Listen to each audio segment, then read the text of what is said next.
Welcome to episode 84 of the LOTD Pod, the Left of the Dial podcast.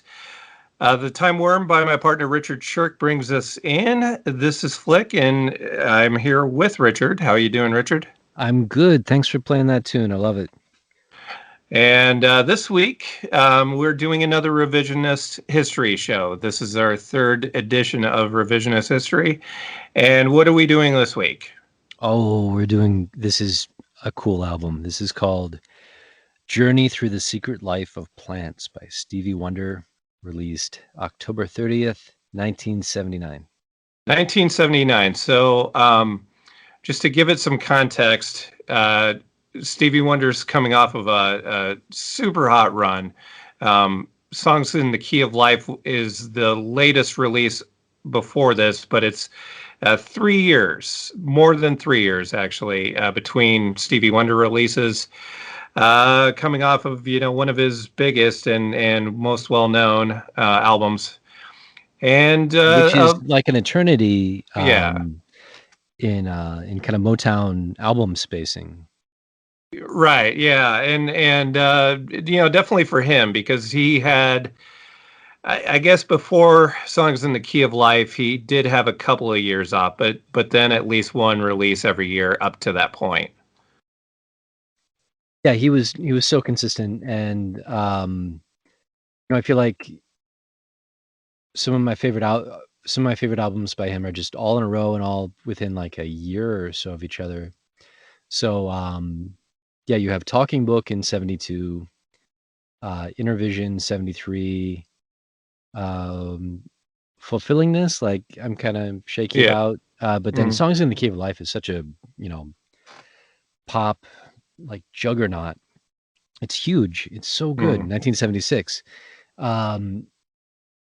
So I'm looking at the track listing and I'm just like overwhelmed by how many songs that I would consider like a hit single are on this record. And if you have it on vinyl, it's is it 2 LP or 3 LP? Are you talking you're talking about Plants? Songs in the Key of Life. I think it's 2 with a 45. So it's just a lot of music. It's so good.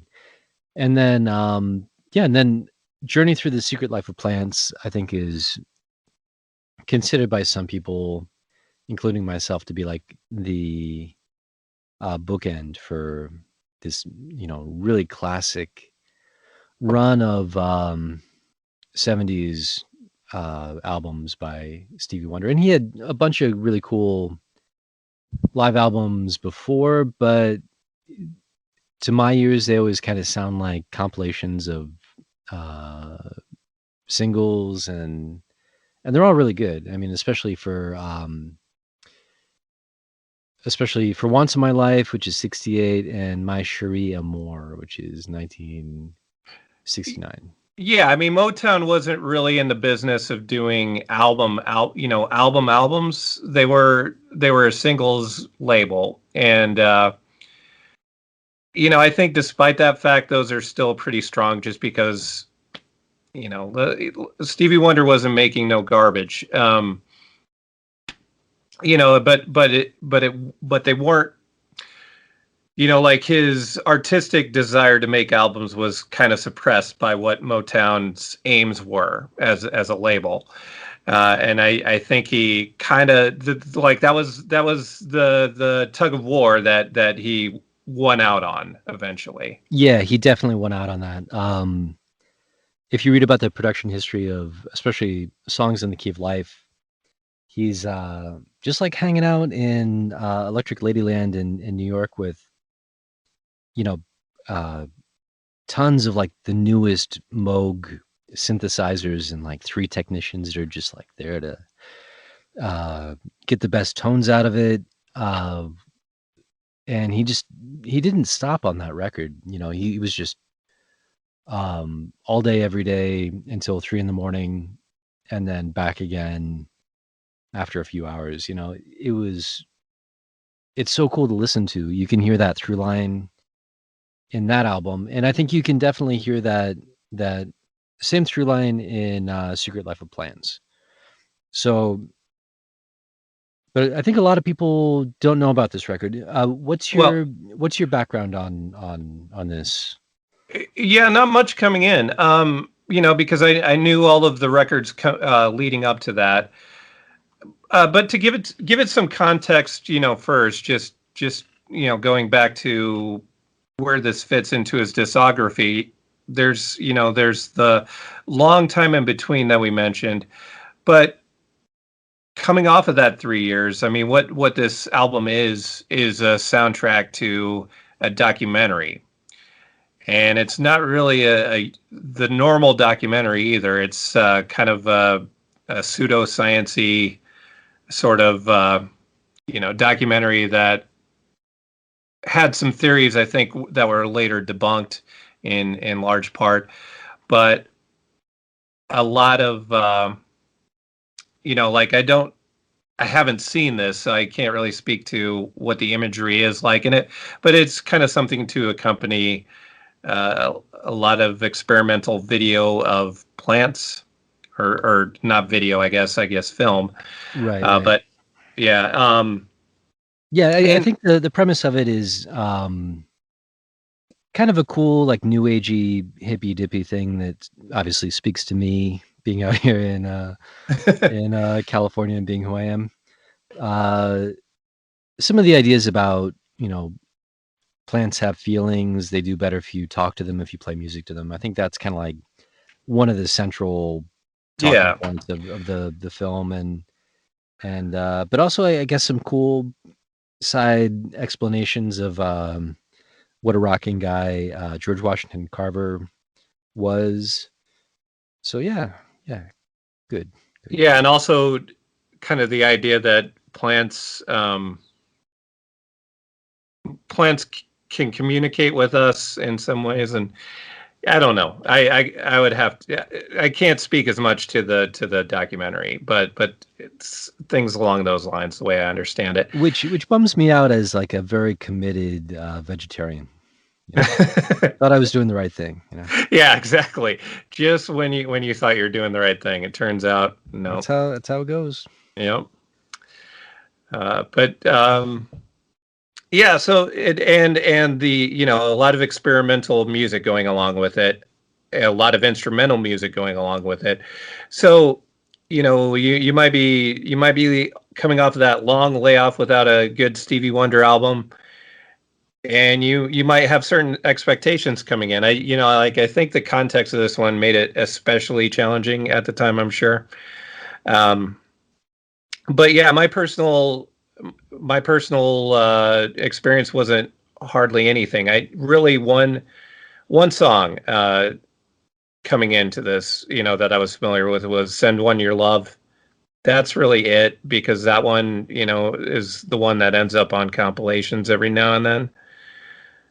But not really anything else coming into this. So I was pretty fresh. I'm a Stevie Wonder fan, and still not familiar with this one coming in. Wow. Okay. Cool. And I would like to think that it just really blew your mind.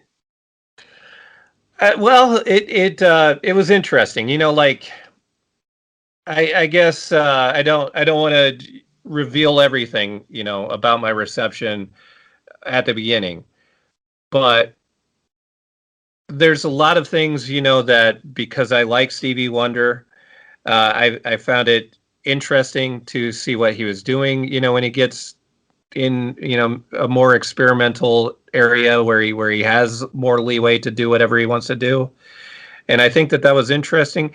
What it kind of seemed like to me was a lot of thinking, like well, this would seem sort of like something that once you get into the bootlegs, that you're like, this is what you're listening to on the bootlegs. It's a little mind blowing that that this was released, and I don't think if it wasn't a soundtrack, I really doubt that it ever would have been released. Most of this stuff. Huh. Yeah, that's one opinion. Yeah, I mean, regardless, because I'm like looking at it from the commercial aspect of it. Like it is it would be hard to believe that it was released as just a Stevie Wonder album and other than a soundtrack.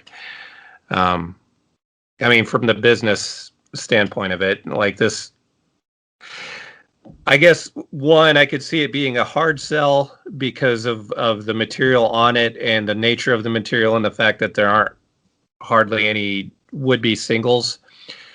At the same time, though, I'm sure that there was, like from what I know, it did really well selling wise when it was first released, but then that quickly dropped off. And I'm thinking because there was a 3-day or 3-year wait, there was a lot of anticipation for anything Stevie Wonder was going to come out with. Right. Yeah. Number 4 on Billboard, went platinum really quickly. Send One Your Love, uh, which you just talked about, reached number 4 on the singles chart. Not too bad, Stevie Wonder. Right. Yeah, and I could see myself, put myself in that time period and coming off of everything that had been released up to that point. I might have bought this without hearing anything off of it first and not knowing what I was getting. Um, and I have to imagine it was a bit of a shock to some of the people that did it that way, that just really didn't know what this was going to be. But it's Stevie Wonder, so I'm going to check it out. Yeah, right on. I think, yeah, speaking to that, why it's kind of so strange is that there are a lot of instrumental tracks on this album. I think uh, it's probably more than half, I think, right? Yeah, yeah, more than half, I think, easily. Yeah, let me see. About half of side one is instrumental. And you Half. don't even get a vocal track until the looks like the 4th track in, and that's like a good 12 minutes of music probably. Hmm. Yeah. Yeah, so I understand how it could be kind of baffling. Right. Yeah. I mean, you know, um, the cover doesn't really even say that it's a soundtrack. I don't know what it says on the back of the album, but yeah, I happen to have my awesome LP right here.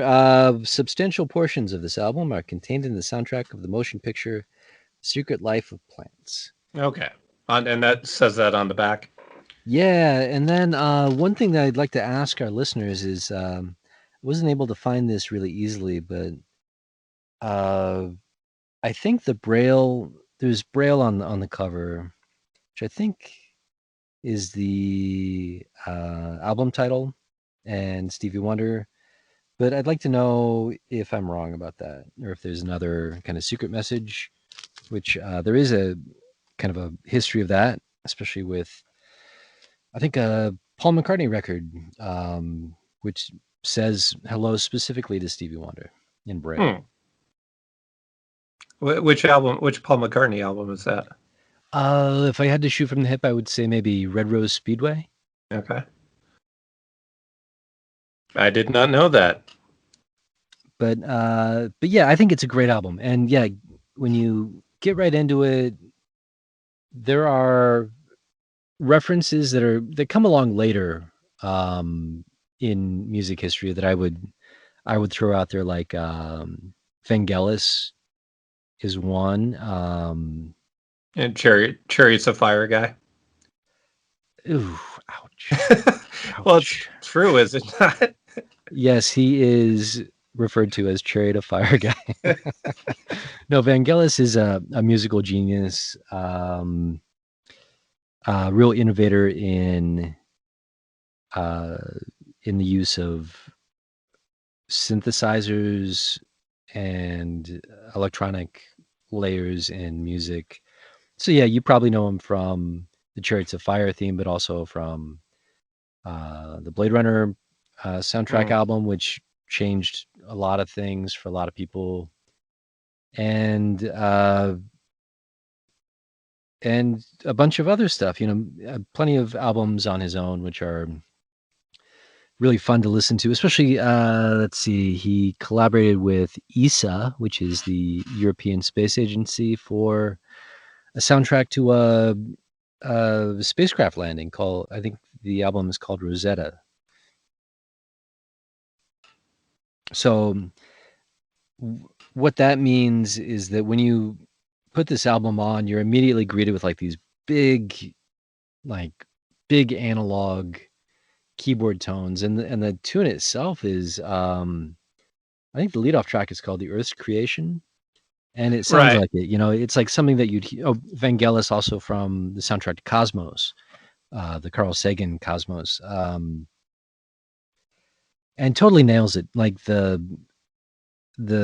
song he's playing to lead off the album is like "The Birth of the World." Mhm. It's like if you were to It's take s- like a really ver- scary outer space stuff and just right. put it into a cool instrumental 4-minute jam.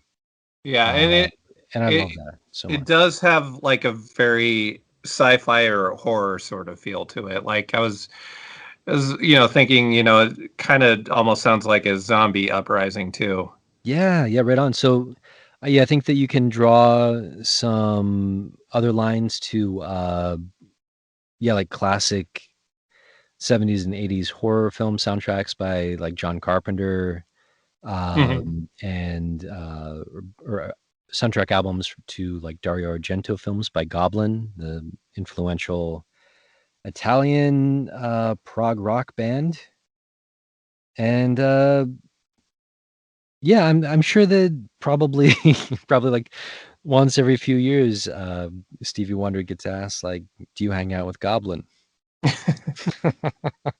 He was like, "I don't know them, but I bet they're nice guys." Yeah, but like that's where you're coming into this. So it's like you're coming off of you know um his run coming up and and looking for My Sharia more or Sir Duke or something like that, but you get like this instrumental that sounds like it's a zombie apocalypse. Or like the voyage into a black hole, or Yeah. it's scary stuff if you're not in the right mindset.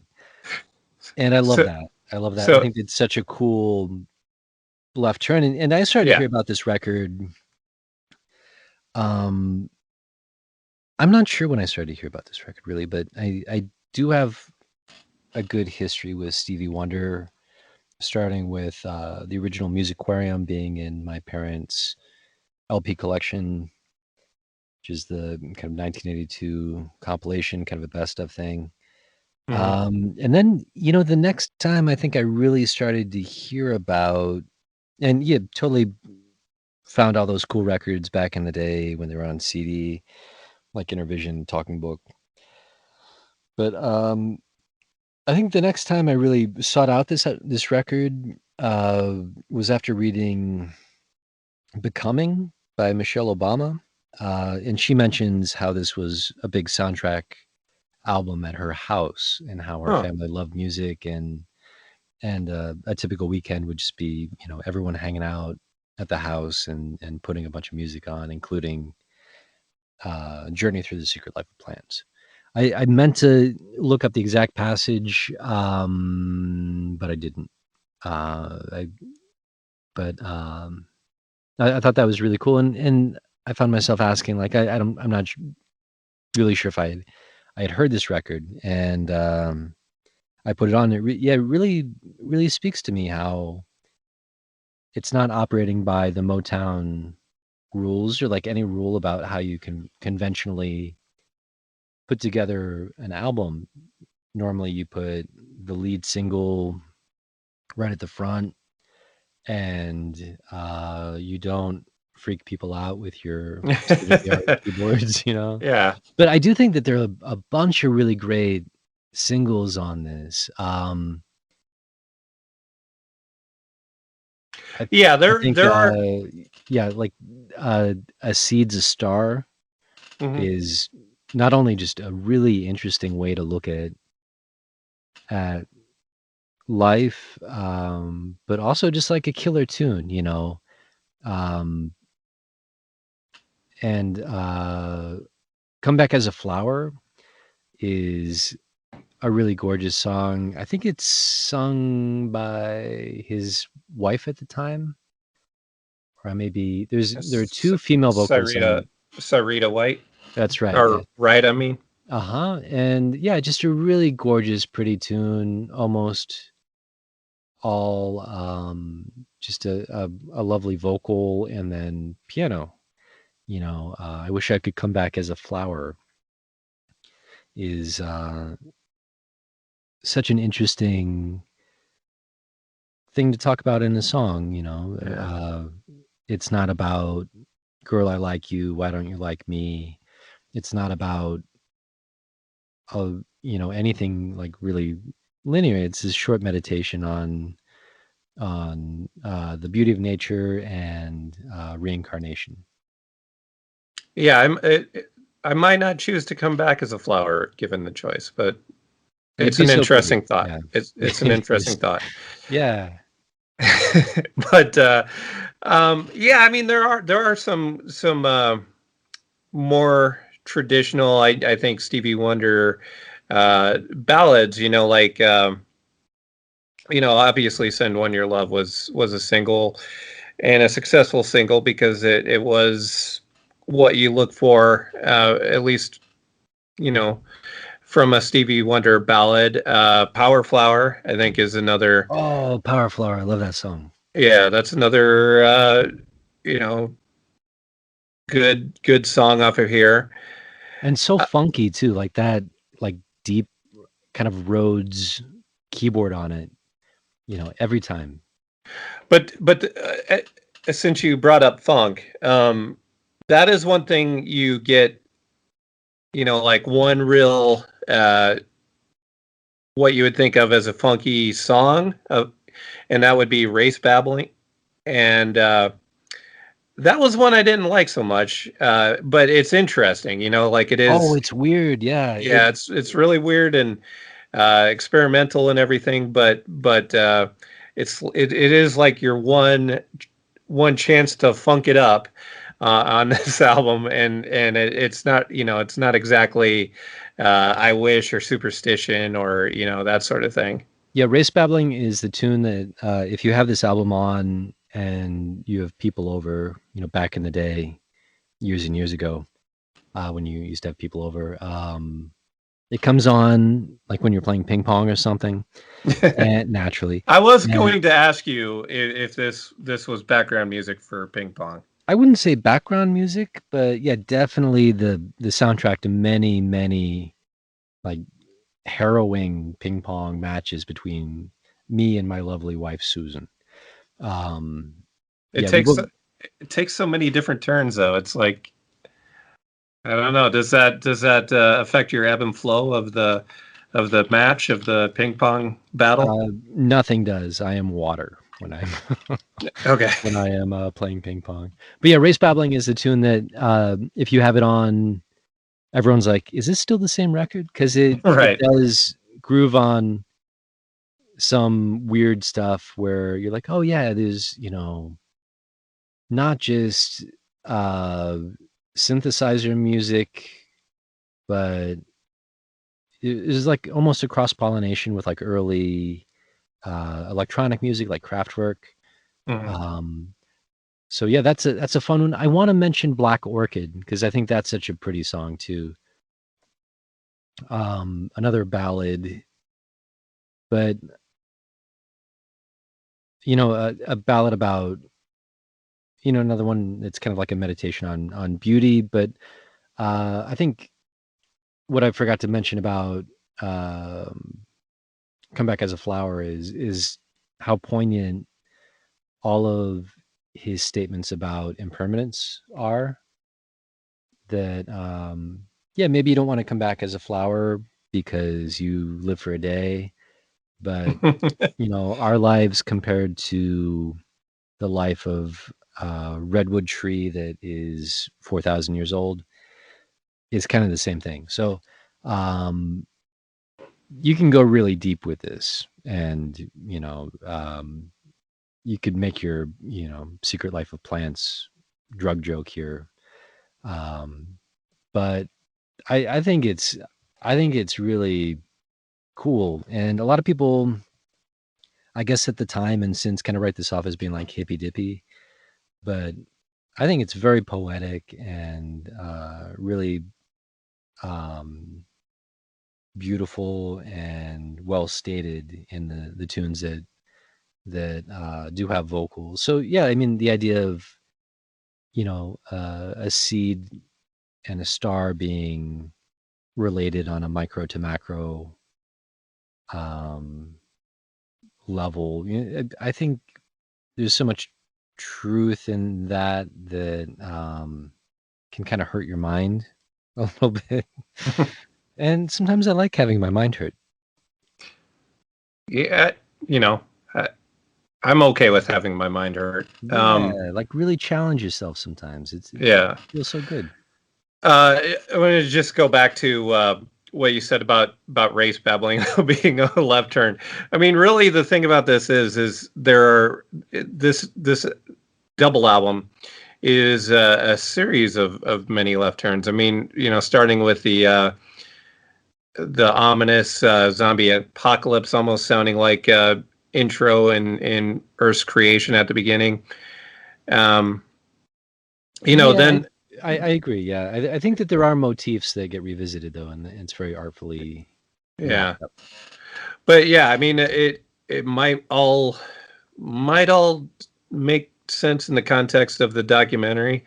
But yeah, I mean, then it's Voyage to India, two tracks later, which has the sitar and the Indian music that you might expect, that influence. You do get a lot of different, like, what I was saying earlier about it being something you almost expect to find like as a bootleg instead of a commercial release. Oh, wouldn't that be cool if some Right. alternate reality, this only existed as like the secret bootleg, and you finally found it and you put it Yeah. on, just Well, blow your mind. Yeah. yeah, I mean, that's the reason why I described it that way, is just because it is interesting to hear Stevie Wonder try on all of these different influences um, and styles, and and that's kind of why it sort of seems more like a bootleg to me, is just because there's so many different different shoes that he's trying on, that it just kind of seems like that sort of thing, like it's him experimenting in the studio, and you know if you didn't really understand that this was backing music to a documentary, and you had no idea why all of this music was compiled together, that's kind of what I think you would think, is that it's just him just experimenting with things. Yeah, I like that perspective. Another album that this reminds me of, in some ways, is the Golden Record. Do you have a copy of that? No. This is the record that was sent on Voyager 2, and it's made of gold. And it's the effort of a very small group of like-minded scientists who probably love this record or loved this record, including Carl Sagan and Andrew Young and of course Frank Drake, who you probably know from the Drake equation. Had a very finite amount of time to try and summarize the entire musical and sound kind of history of the world. And it's cool. It jumps all over the place, just like this album does. So you have Voyage to India, and then a few tracks later you have I No Sono, which is kind of a more of a Far Eastern feel to it. Which is the one with the kids singing? Yeah. Okay. Yeah, I That's know. I knew that you'd love that track. that's another Totally charming track. Well, charming, yeah, but at the same time, it kind of has an ominous tone to it too that I don't think was intended. It almost, like you can take it one, that's it's kids singing or whatever, but maybe because I don't speak the language, um, it almost sounds like it. They could be singing like like it could be some kind of youth march or something like that. I think, if I had to kind of imagine this without any context, I would kind of think of it more as like, these are the kids in like the idyllic part of Earth's creation that aren't, corrupted by anything yet. Hmm. But you can go to the cult thing too if you want, Well, it's music for not Satan. it's not just the singing. What it is the music that goes along with it. There's just something about it that's a little bit, uh, I don't know. Yeah, There's a little bit of a darkness to it that I don't imagine was intended. yeah, okay. Point taken. Interesting stuff there. Going back to some of the, we've talked about how this fits in context with Stevie Wonder and a little bit about other music that it kind of relates to. Um, but I was reading a little bit about this album, and this is arguably the first fully digital recording. Yeah, it it's the second. What is the first one? I've heard So that. the Rycooter, I forget. Rycooter's "Bop Till You Drop" was the first, and this was the second. I've heard that may be apocryphal, that um, this is perhaps the first one.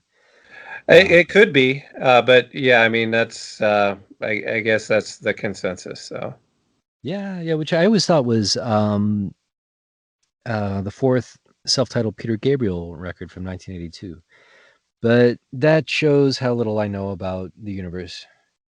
yeah, but the Rycooter album was 3 months before this one. Huh. I like that I mentioned before that this came out like right before Halloween, October Hmm. 30th, 1979. Yeah, when you say right before, you mean a day before. Yeah, wouldn't that be cool? Like if you're back in 1979 and you're a kid and you're going up to a house and you're trick or treating, and that house had Secret Life of Plants just like blaring. Well, one they got there on the day or the morning after it came out. Um, Right, in this fun scenario, these people are, record store people like you and me. okay, yeah, they're nerds, and they got it right away, and they've consumed it all already. Is that? I think they thought it would. These people are ready to, they're really in the spirit of Halloween, and they give out candy, and it's the good stuff. It's kind of healthy, but it's still tasty.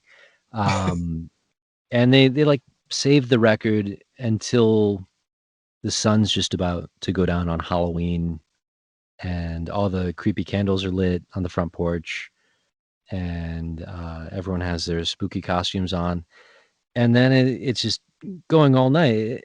The album is just, they never take it off the turntable because it's such a baffling record to some people, but some people, I think, hear it for the first time and just groove on it, and especially those Halloween people of which I speak. Hmm. Yeah, I'm picturing that. So a couple of my takeaways here. That at least made it, like crossed over into my Stevie Wonder playlist. I do have three, and "Send One Your Love." Like I said, was already one I was familiar with. That actually has not been on my Stevie Wonder playlist to this point. So we'll see if that makes it. But I do have three from this Power Flower that we already talked about a little Yeah. bit, but the other two are Outside My Window and Same Old Story. Oh, cool. Okay. Yeah. Going for Yeah. some deeper cuts. Right. Yeah. So those are the ones that I will live on. I think I don't know if all of the twists and turns and there aren't many soundtracks that I listen to end to end, so I don't think that this is going to be the exception where this is like an end to end listen for me. Uh, Maybe on the rare occasion it is, but not regularly. But those I think will live on in my Stevie Wonder bopping list. Yeah, Outside My Window is a really, really fun song. Um, lots of good ballads on here and lots of tunes that, I've talked at length about how deep they are. But to have like a really, like you said, a bouncy tune where part of the chorus is like, la la la la la la la. It's really refreshing and yeah, really, really cool tune. I think, yeah, this album, for only having like maybe 10, 12 vocal tunes on it, I think like 7 of them are singles. Uh, Yeah, you're seeing seven potential. So what are your seven? Oh, okay. Outside My Window, Send One Your Love, Black Orchid, Come Back as a Flower, A Seed's a Star, and then Same Old Story Did you say Power Flower yet? and Power Flower. Okay. Yeah, at least. And Yeah, then, I can see. yeah, plenty more, plenty more. Yeah, I can see that. I think it would have worked pretty well. I don't know. To me, it would have worked better had you sequenced those together. And like the more standard songs together on one album, and then the instrumentals on their own album. I don't know. I think that's one of the appeals to me about this record is that it's not just, here are the throwaway kind of like instrumental parts. It's very like deliberately, it's sequenced like a symphony is, Uh, like an orchestral work with movements and like very deliberate pacing. Yeah, totally, totally cool record. I hope that, yeah, some of this stays with you. yeah. Uh, uh, you like the sequencing the way it is because you like your brain broken, and I I guess do. I do. I guess that I was love already challenging established. challenging the brain. Yeah. Yeah, I can kind of see that, but if I were to make this like a regular end-to-end listen, I think I would resequence it for my own personal listening. Huh. Well, I think you need to own a copy on vinyl. I wouldn't mind owning a copy on vinyl because I wouldn't mind owning really anything in Stevie Wonder's library on vinyl. Great. Well, a It's neat thing not about it's not this as record much is, as a buyer's market these days. So, yeah, that is true. But if I run across an extra one of these, I'm gonna send it. I'm gonna send it to you direct. well, I won't turn you down. I will thank you for that if you do. And preparing for this show really made me evaluate what comes after this record. We talked about how this is considered by a lot of people to be the bookend for like a really classic run in the 70s and a really iconic early run in the 60s, and then Stevie Wonder in the 80s. Mhm. To a lot of people is kind of a punchline. Yeah, yeah, and I don't have as much exposure just because it's one of those things where it's just kind of caution, Well, I because want to say something controversial, okay. and we've got a lot of listeners right now. I'm seeing a bunch of regulars in the chat, so don't leave, but just hear me out. Yeah, so I think I kind of accepted that as a thing at some point, probably in my early life when I was more impressionable. Um, that Stevie Wonder's output in the '80s was bad. There's that famous exchange in High Fidelity. I'm not sure if it's in the book. I haven't read the book for a while. Yeah, I think I do remember that being in the book, but my memory might be broken. The idea of it being, can a once great artist, can the iconic albums balance out the bad albums? And the specific example was about Stevie Wonder and the mm, song called "I Just Called to Say I Love You." And this is huge single from, I want to say, from the Woman in Red Woman soundtrack. in Red, either 84, 85. Yeah, 84. And I listened to it today after not hearing it for probably, you know, 30 years. I'm 40 now, so I've been avoiding this tune for some reason. I think because it was so like omnipresent. And I listened to it today. It's not, I wouldn't put it in the top 10 or even like 20 Right, of yeah. my favorite Stevie Wonder songs, but I really like it. I think Hmm. it has some cool stuff going on. It's has some like really cool arrangement, some vintage analog synths. It goes along at a nice clip. And the idea of it is kind of nice to me. And then if I was still on the fence, then there's part of it that has vocoder. And I love vocoder. So I would invite everyone who thinks like, "Oh, I hate that song." If you're gonna buy that single for your daughter, you don't know your daughter. Um, like I- really, like think for yourself, and go out and give it a listen, and you know, don't just hate on Stevie Wonder in the '80s because Nick Hornsby made it like Hornby. Hornby made it, fashionable or like accepted fact. I think there's a lot of cool stuff aside from Yeah, these albums, which I don't know that well, but just sampling through a few of them. Like I'm always kind of, I've tried to get into Hotter Than July a bunch of times, and it doesn't which work for which me. is But the follow-up the to follow up from the next year. But I listened to a good selection from In Square Circle from '85, and I really like that one too.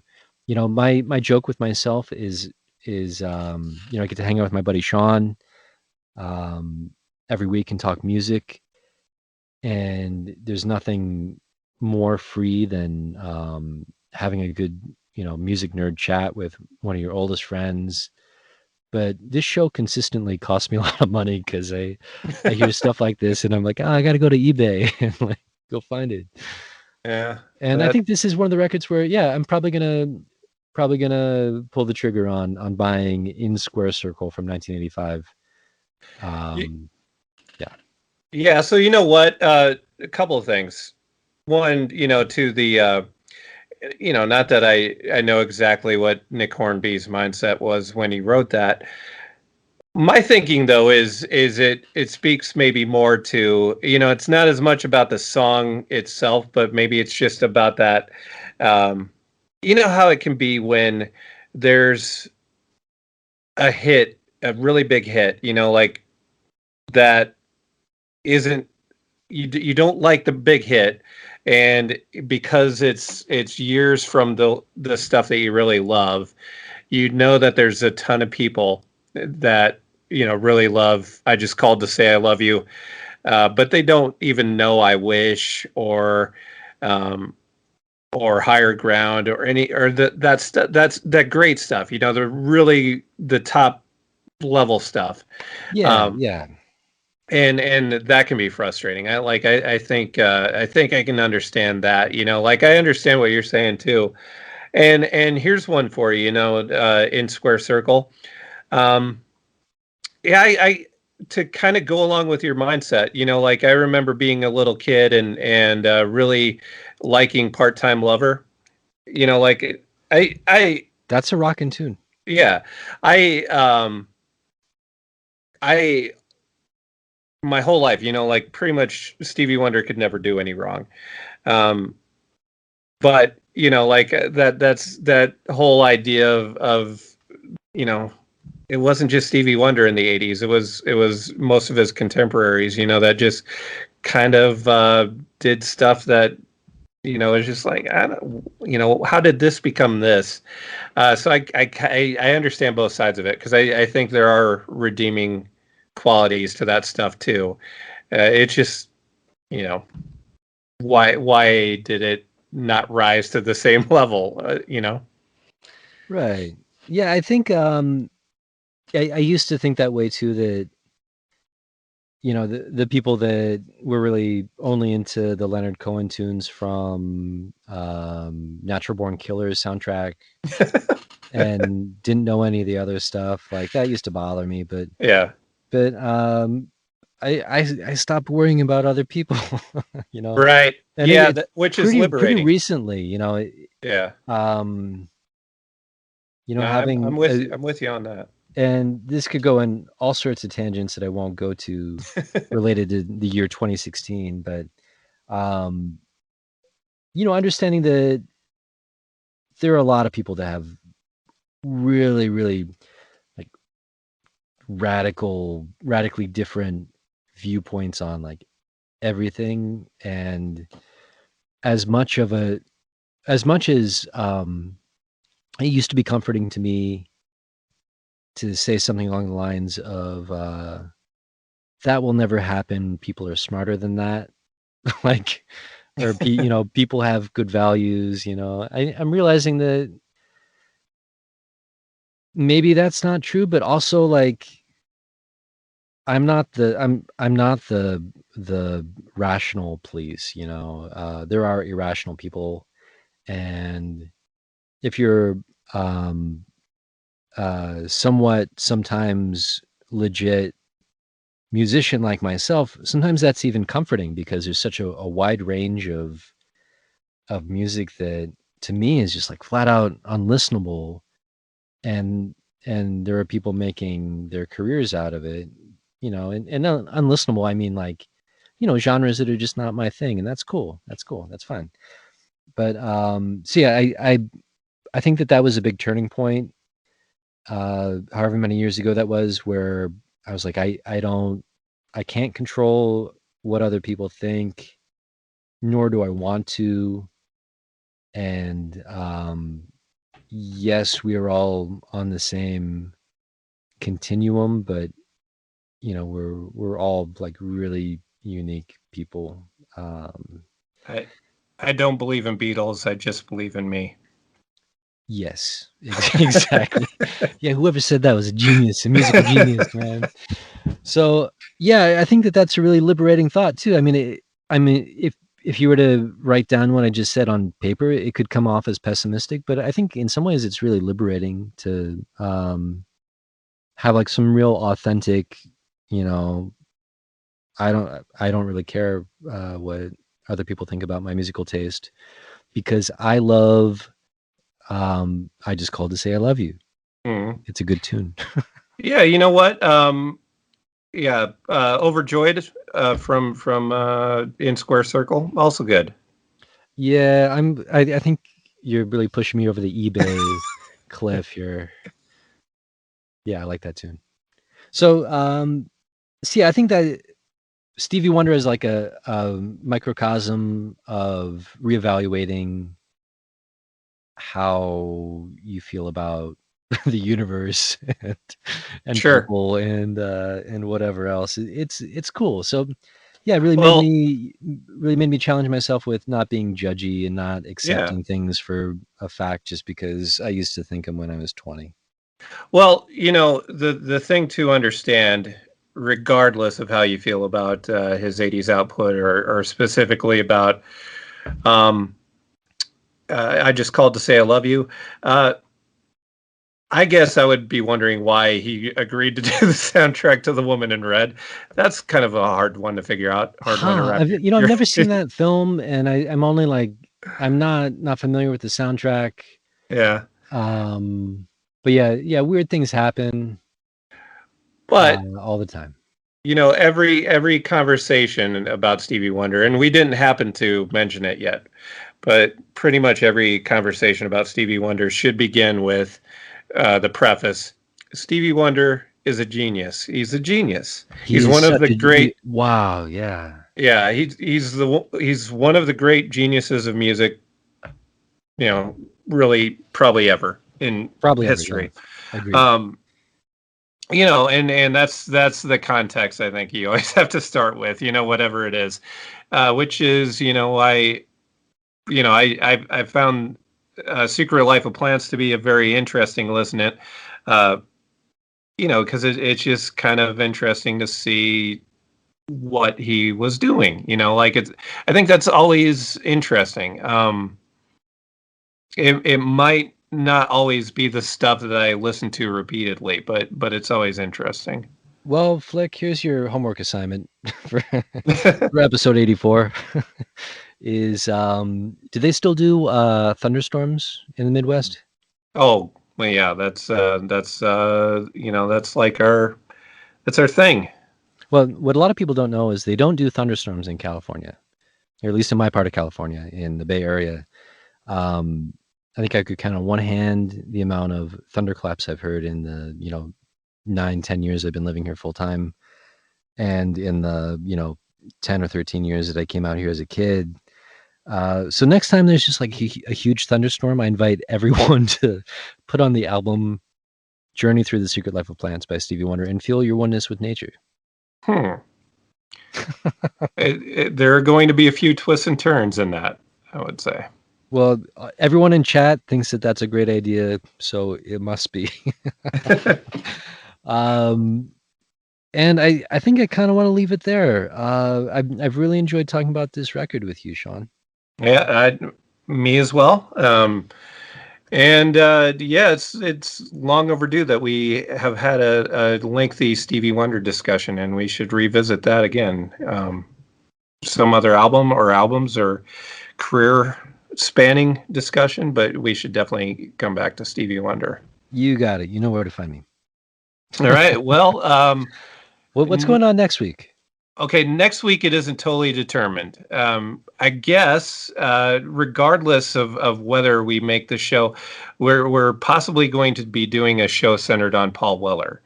And in any case, we should say happy upcoming birthday to Paul Weller.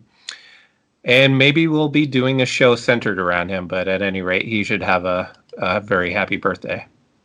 Yeah, the Jam Rock. What a cool band. Indeed, they do. And we might be doing a show all about them next week. Great. And, I like the suspense. Stay tuned, everyone. Yeah, and he will be 63, so we might be celebrating a 63rd birthday for Paul Weller next week. All right. All right, but we'll be here at any rate. We'll see you next week.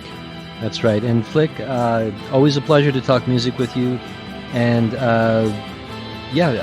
please make sure to look up this record if you feel so inclined. Journey Through the Secret Life of Plants by Stevie Wonder.